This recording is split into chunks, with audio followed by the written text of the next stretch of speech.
Bonjour à tous, on espère que vous allez bien, bienvenue dans cette nouvelle vidéo. On va parler de Deschamps, de l'équipe de France. Est-ce que la France en général soutient Ousmane Dembélé pour un potentiel ballon d'or générique? Ah oui, pour Ribéry qui va arriver devant Casillas. Vas-y mon petit.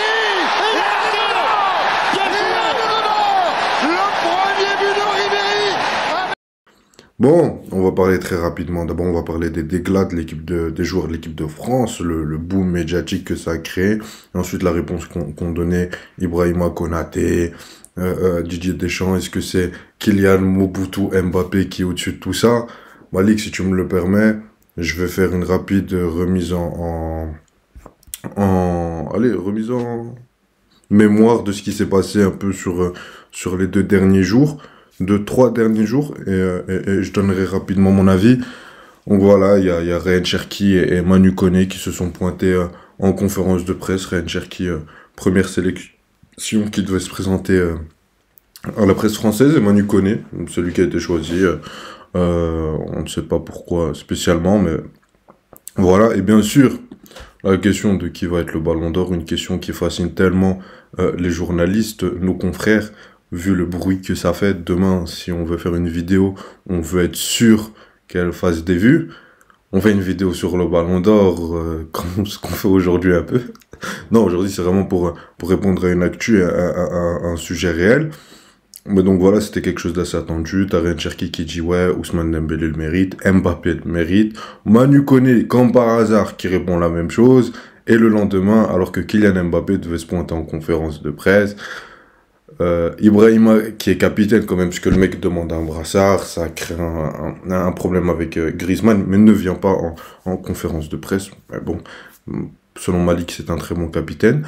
Ensuite, Didier Deschamps vient dire non, mais Ousmane Dembélé le mérite, voilà. Donc maintenant, je vais vous expliquer ce qui s'est passé. Pour tous ceux qui ne connaissent pas un peu le monde de la communication, on va pas me la faire à moi. J'étais dans la com, Didier Deschamps, il avait encore des dents éclatées.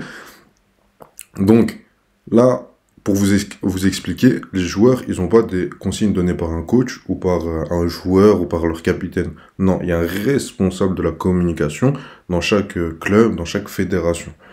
Dans la fédération de l'équipe de France, il est bien connu, j'ai oublié de prendre son nom juste avant la vidéo.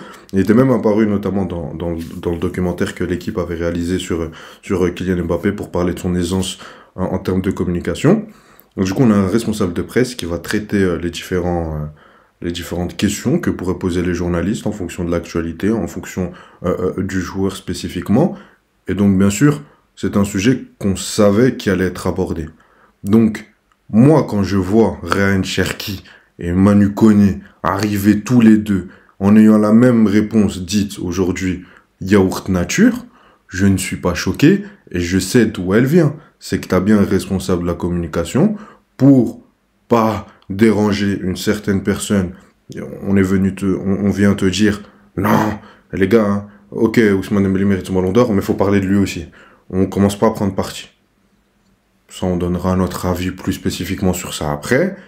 Et ensuite, le lendemain, alors que tu as Kylian Mbappé, où il y a un boom médiatique, est-ce que, ouais, les joueurs de France ne veulent pas prendre position pour Ousmane Dembélé par peur de froisser l'ego de monsieur Kylian Mbappé? Il se pointe pas en conférence de presse, on envoie Ibrahima Konaté, qui va calmer le truc. Pourquoi? Parce que Ibrahima Konaté, c'est l'image du mec tout le temps souriant. C'est l'image du mec qui va te calmer la situation, avec qui tu vas rigoler, qui vient faire un câlin à un commentateur historique de l'after, et qui va te dire non, Ousmane Dembélé mérite le ballon d'or à 100%. Et ensuite, pour finir, on a monsieur Didier Deschamps. Et ça, c'est celui qui me fait le plus marrer. Parce que moi, Didier Deschamps, il peut la faire à tout le monde. Hein. Tu vois son petit jeu là, tu vois son petit jeu de communication. Il veut le faire à tout. Mais déjà, les gens sont pas cons. Hein. Après, tu vois, un petit de 15 ans, il voit ça, c'est normal qu'il va pas comprendre. Mais moi, non, il peut pas le faire. Tu vois, genre, ça passe pas. Non, il peut pas. Quand il vient, parce que là, vraiment, j'ai l'impression que c'est un sketch. Hein. Quand il vient, il nous dit, ah, le ballon d'or? Ah ben oui, je suis derrière Ousmane Dembélé. Mais à quoi vous avez pensé autre chose? Ah ouais, c'est vrai, on n'a pas préparé ça pendant 2 heures que vous alliez nous poser la question. C'est vrai, j'avais dit un truc sur Ousmane, j'avais dit que Yamal aussi était bon. Vous avez fait des comp... Didier, pas moi, Didier. Oh Didier, pas moi. Tout le monde, mais pas à moi, s'il te plaît. Il prend la question directement sur la défensive, il joue un peu à l'amnésique en disant oui, bien sûr qu'Ousmane Dembélé mérite le ballon d'or, comme si ces joueurs ou lui n'avaient pas eu des déclarations les jours précédents sans trop mettre Ousmane Dembélé en avant pour pas froisser qui sais-je, et dire que Yamal mérite aussi. Donc mon avis, c'est que bien sûr, il y en a qui vont nous dire vous êtes des haters de Kylian Mbappé, vous allez dire que c'est lui qui est parti dire ça. Non, c'est une ligne éditoriale, c'est une ligne qui est dictée par la fédération. Vous pouvez nous prendre pour peut-être un fou, un complotiste, mais quand tes deux joueurs viennent, qu'ils ont un discours comme ça, faut pas mettre un au-dessus de l'autre, hein. Quand après t'envoies Ibrahima Konaté, que Kylian Mbappé se pointe pas, et qu'après t'as cette déclaration-là, sur ce ton-là, que je vous invite à aller revoir, de Didier Deschamps, les gars, s'il vous plaît, je suis pas bête. Et moi, je trouve ça très dommage, quand t'as un joueur qui a fait cette saison-là, où il a été décisif depuis les quarts de finale à chaque match, et qui va peut-être, qui a pris une Ligue des Champions, un triplé, qui va peut-être gagner, qui est en course au titre pour gagner le Ballon d'Or, et que tu nous sors des Yamal, tu nous sors des Mbappé. Je trouve ça ridicule. Les Espagnols, ils sont en train de pousser pour que jeudi soit le match marquant, parce qu'ils savent très bien que si ce soir, l'heure à laquelle on tourne, l'heure à laquelle va être postée cette vidéo, que si Yamal met un doublé ou un triplé, médiatiquement, ils vont pousser à fond pour Yamal, et que ça va bien sûr avoir ses conséquences dans les votes et dans les bulletins des journalistes. Donc quand t'es un pays comme ça, je trouve ça bête. Ribéry avait déjà parlé un peu du manque de soutien, mais ça on en parlera après de la part des médias. Vas-y Malik, parle et ose défendre Deschamps, je quitte cette chaise, je ne fais plus, parce que voilà vraiment, non, je te préviens. Je peux parler? Vas-y, parle. S'il vous plaît. Alors moi j'aimerais, je sais pas vous, mais moi j'aimerais remercier Ayoub pour ce petit cours de communication où on a appris beaucoup de choses. Voilà, tu as parlé de ce qui ne se dit pas, allez, ouvertement, mais qu'il faut comprendre en analysant chaque mot qui a été dit au cours de ces conférences de presse citées. Et ceux qui suivent la chaîne depuis un bon moment, depuis qu'on s'est lancé, vous savez que Ayoub et moi, déjà, on n'est pas d'accord sur beaucoup de sujets dans le foot, mais que surtout quand il commence dans ces aspects de théorie du complet, de théorie du complot, de Matrix, de tout ce qui est mis en tour, etc., je suis pas du tout d'accord avec lui. Et comme quand il dit, voilà, Romain Molina, quand il commence comme ça, quand il prend le ton qu'il a pris, là, il a parlé du ton de Deschamps en conférence de presse. Vous voyez le ton que Ayoub il a pris en début de vidéo. Quand il commence comme ça, je vous avoue que je suis pas d'accord avec lui. Mais sur cet aspect, je suis clairement d'accord avec lui. Soyons sérieux. J'ai eu peur. 2 minutes. Soyons sérieux. 2 minutes. Parce que moi, en fait, je vais commencer sur Deschamps, directement sur le gros directement. Deschamps, tu peux pas nous faire le coup de « Oui, vous les médias, vous aimez vous amuser, votre jeu journalistique. » Non, les médias jouent à rien. Comment, à 2 jours, enfin, dès que vous arrivez en vrai à Clairefontaine, tu sors une déclaration de ce sort. Tu me parles de Lewandowski, tu me parles de Rafinha, tu me parles de Mbappé, pardon. Et même l'histoire de Mbappé, quand tu dis qu'il a été créé et qui a été dit aux joueurs que voilà, il fallait pas mettre un au-dessus de l'autre. C'est quoi ces conneries? Excusez-moi des termes, pardonnez-moi d'injurer. C'est quoi ces bêtises que Mbappé est dans la discussion pour le Ballon d'Or? Depuis quand un Ballon d'Or gagne aucun titre? Donc on peut faire des saisons blanches et être Ballon d'Or maintenant? Depuis quand? Donc moi l'aspect Mbappé, quand j'ai entendu les Mbappé Ballon d'Or, parce que voilà, on a vu sur les réseaux tout ce qui s'est émeuté de ça, oh c'est honteux, l'équipe de France, voilà, on n'est pas les premiers à parler de cet aspect, mais qu'est-ce qui se passe en équipe de France et où les médias français veulent créer une sorte de compétition entre Mbappé et Dembélé pour le Ballon d'Or? Comment le nom de Mbappé sort? Moi, c'est ça qui me choque le plus. Au-delà de comprendre pourquoi ils l'ont fait, pourquoi ça se fait, si c'est juste, c'est pas juste. Comment le nom de Kylian Mbappé sort? Et j'aime bien Kylian Mbappé. Je suis limite fan de Kylian Mbappé. Ayoub peut vous le témoigner, vous pouvez regarder les anciennes vidéos. Mais cette saison, dans aucun monde, si on respecte le trophée qu'est le Ballon d'Or, Mbappé est dans la discussion pour être même dans le top 3. Donc franchement, je comprends pas cette direction qui est... Même top 5, c'est vrai, je comprends pas la discussion top 10, qui est... Parce pour moi, il n'est pas dans mon top 10. Hein. Et je te jure, c'est no hate Mbappé. Non, mais je t'assure qu'il y a des joueurs qui étaient sous les meilleurs buteurs des championnats européens qui n'étaient pas dans les top 10 des ballons d'or. Donc Merci. c'est même pas un choc. Il a rien gagné, les gars. Faut arrêter de minutes quand même. Même lui, il sait s'il gagne un ballon d'or sur cette année, c'est pas mérité. Donc non, moi c'est juste, je comprends pas. Je comprends pas. Et comme tu dis, moi, l'aspect de Ibrahima Konaté, où voilà, tout le monde peut-être va sortir sur les réseaux. Ouais, il les a portés, il les a mis sur la table et tout. Moi, je trouve pas ça impressionnant. Et je vous mens pas. C'est après que tout le monde s'est plaint, qu'ils ont vu que tout le pays s'est dit, oh, mais qu'est-ce qui se passe ici? Que là, on en parle. Vas-y, non, c'est Ibrahima. trop facile. Ibrahima, souris devant les caméras, s'il te plaît. On t'aime bien, toi, quand tu souris. Toi, tout le monde. Tu sais, t'as déjà vu un hater d'Ibrahima Konaté? Mais tu sais, hein, je suis sûr, hein, tu sais ce qu'ils auraient fait les. Je veux pas dire de grossièreté, hein, je suis pas comme toi, hein. Mais tu vois, ces mecs-là. Si N'Golo Kanté était sélectionné, ça leur a envoyé lui. Ça leur a envoyé lui. Mais bien sûr que Ousmane a fait une saison extraordinaire et que je pense qu'il mérite. Mais le plus important, c'est le collectif. Tu vois, pour te dire, les gars, c'est que de la com. Et après, moi, honnêtement, si jamais des plus jeunes qui nous regardent, et j'espère, parce qu'on a aussi ce rôle de transmission-là, on n'est pas pour venir vous dire, regardez, ça c'est une vérité. C'est notre perception de la chose. Je pense qu'on est dans le vrai, mais allez vous faire votre propre avis. Allez regarder les interviews. Allez regarder un peu comment se passe le monde de la presse, le monde de la communication au sein d'une institution comme la Fédération de France de football. Faut pas croire que ça, c'est laissé au hasard. Surtout quand on parle de l'image des joueurs.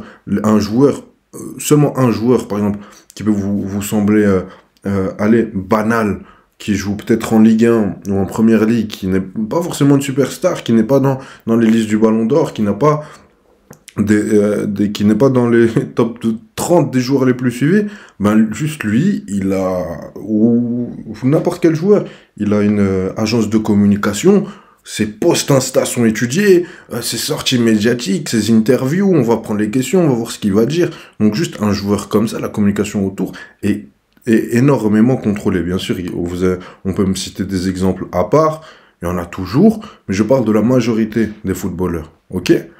Maintenant, alors quand c'est une fédération comme l'équipe de France de foot qui doit gérer avec les médias français qui sont aussi pas faciles à gérer, faut le dire, bien sûr que les gars, tout ce qui va être dit, tout ce qui va être prononcé, c'est hyper contrôlé.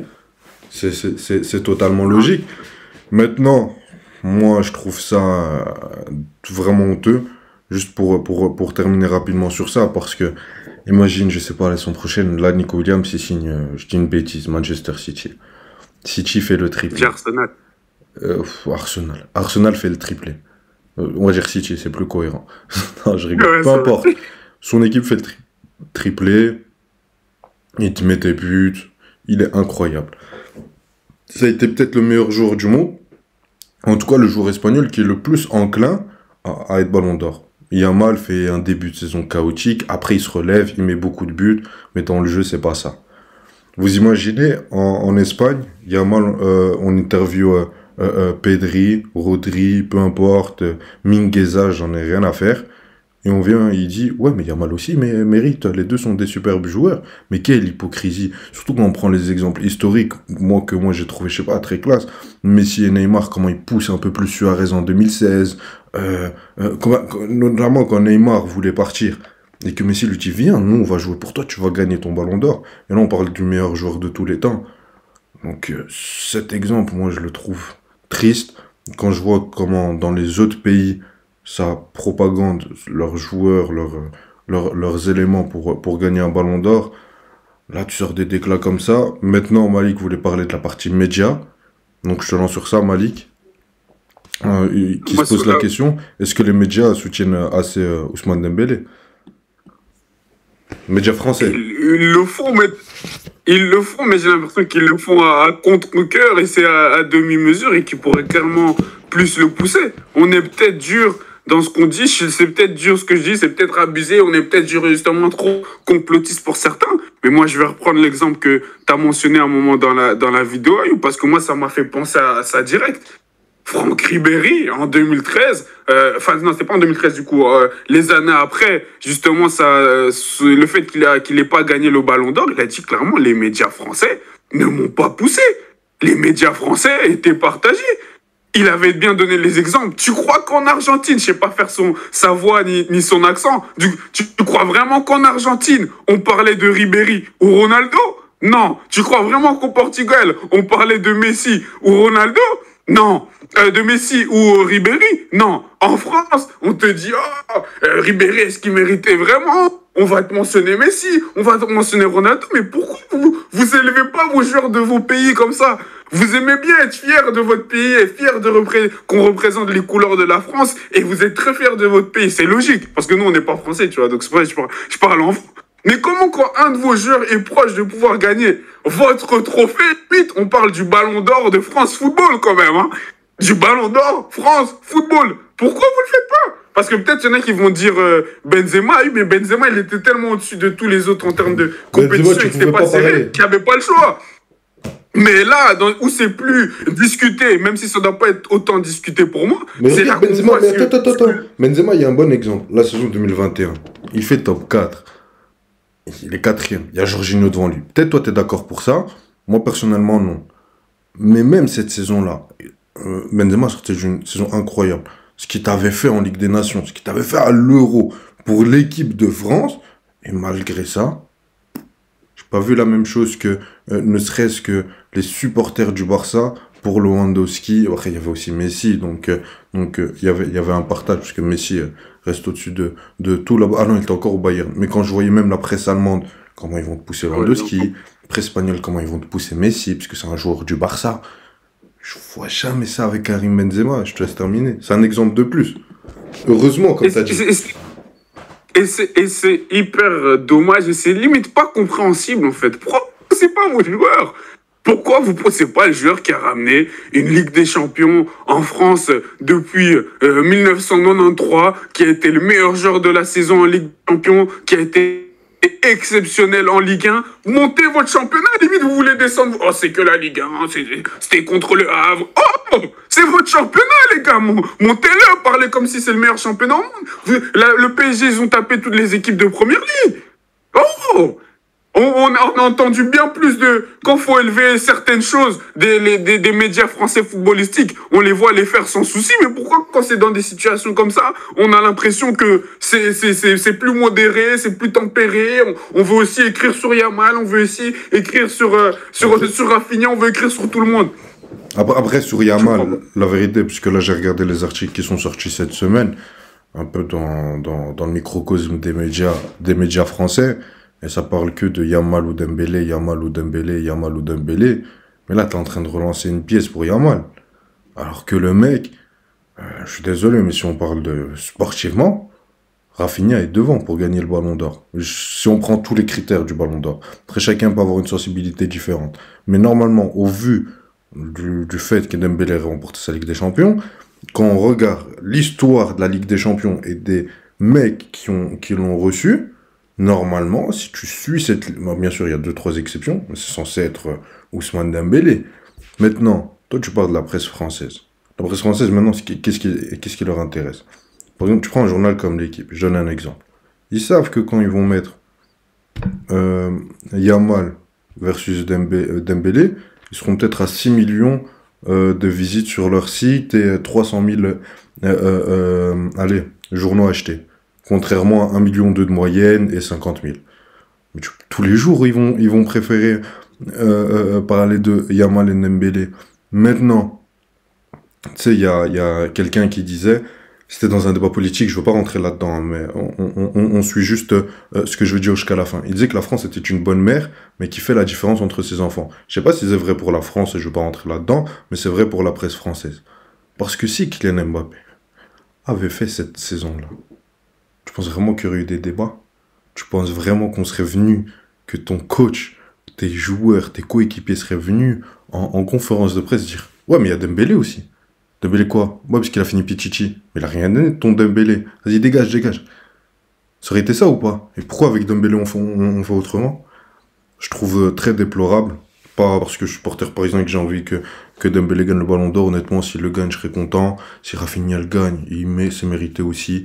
Aujourd'hui, pour moi, il y aura 5 joueurs, voire 6. S'ils le prennent, c'est pas un vol. Et honnêtement, le 22 septembre, 22 octobre, je vais regarder la cérémonie, on va réagir, mais j'en ai rien à foutre. Honnêtement, moi, mon équipe a gagné. Non, mais vraiment, j'en ai rien à faire. Maintenant, quand t'es un pays ou quand t'es une institution, quand t'es une sélection, ne pas pousser ton meilleur joueur, moi, tout ça, l'ensemble de la chose, je la trouve décevante. Et encore, ah oui, même TF1 dans sa pub pour le match France-Espagne qui te dit Yamal, Mbappé. Je trouve ça dommage, tu vois. Au moins sur l'affiche, c'est Dembélé et Yamal. Au moins, même ça, ils le font plus, même ça. Ça veut dire qu'on n'avance même pas, on recule. Mais qu'est-ce que tu veux faire? Faites percer le statut, vous serez un vrai média.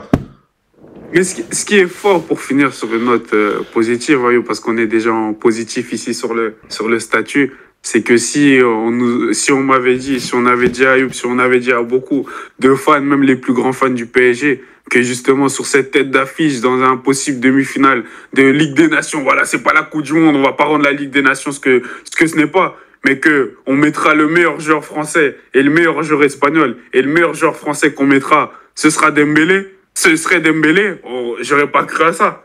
J'aurais pas cru à ça, et le fait que ça laisse un gros bravo à Dembélé, c'est un gros exemple que le travail paye toujours. Il a travaillé pour avoir cette saison-là, il a clairement travaillé sur sa finition cette saison, et sûrement plus dans son aspect de comprendre le football. Il a sûrement dû regarder beaucoup de vidéos que Luis Enrique lui a envoyées, et franchement j'ai envie de l'applaudir sur ça, qui gagne ce ballon.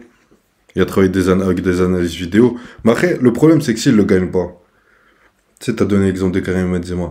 Note positive, Ayoub. Non, moi, j'en ai rien à faire. Vous voulez une note positive? Abonnez-vous au statut, likez, commentez, activez la cloche, soutenez, vous serez un vrai média. Tu veux pas qu'on soutienne le statut? Non, je veux. Le problème, il devra faire quoi? Il devra refaire une saison comme ça, encore plus indiscutable comme l'avait fait Benzema en 2022. C'est ça qu'il faut pour être au Ballon d'Or? Moi, je trouve ça dommage. Il peut rien faire de plus. Voilà. Donc, en tout cas, n'hésitez pas à liker, vous abonner, activer la cloche. Et le plus important, donnez-nous votre avis en commentaire. Merci à toi, Malik. Merci à toi, Ayoub. Allez. Ciao. Salut.